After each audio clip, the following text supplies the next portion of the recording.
I sure hope we've got something for snake bite in the medicine cabinet. Hello, good evening.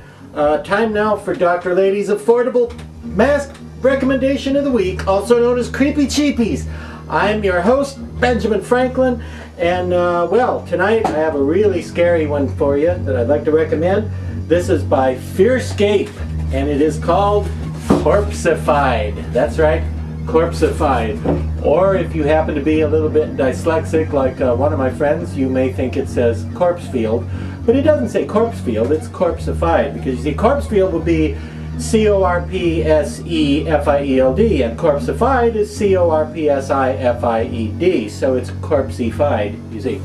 And this guy from Fearscape is really, I've said this about other Fearscape products, but it still holds true. It's a lot of mask for your money.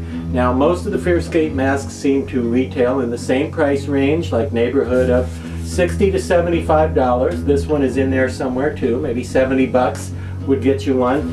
And it's such a deluxe, elaborate piece.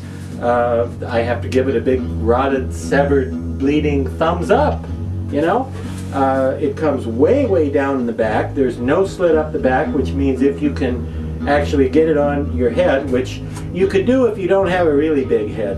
If you have a small to medium sized head, you'll find it wearable. If you have a really big fat head, you will have problems getting it on. But if you can get it on without the slit up the back, look at all that generous portion of sculpture, of corpse flesh you get there that you can leave visible in your costume.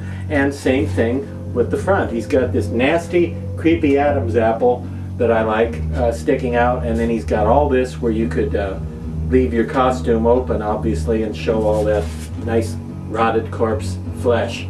Now, Corpsified, I believe, came out in 2010, I'm thinking, 2009 or 2010, one or the other. And it's very deluxe, again, as you can see, full head, no slit, and a lot of zombie masks are a little bit on the cartoony or whimsical side. Not this guy. This guy, I think, unnerving, really unsettling, really disturbing. You know, a lot of masks are just cool and just fun and are just neat and nifty and just groovy masks, but I think this one is one of the ones that qualifies as being literally scary. I think we have some late word just arriving, and I'll interrupt to bring this to you.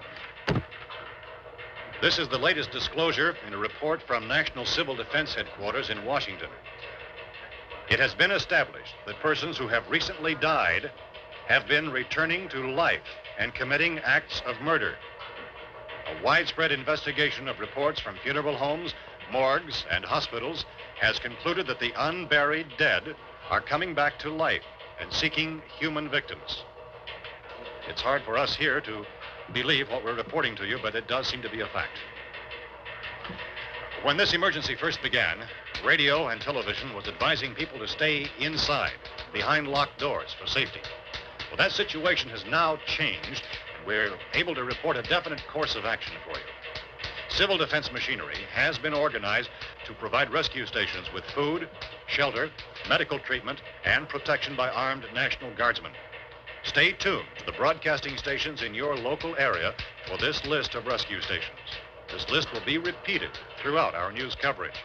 Look for the name of the rescue station nearest you and make your way to that location as soon as possible. So that's your recommendation for this weekend. We'll see you here again next time on Creepy Cheapies. Until then, remember, don't take any wooden zombies.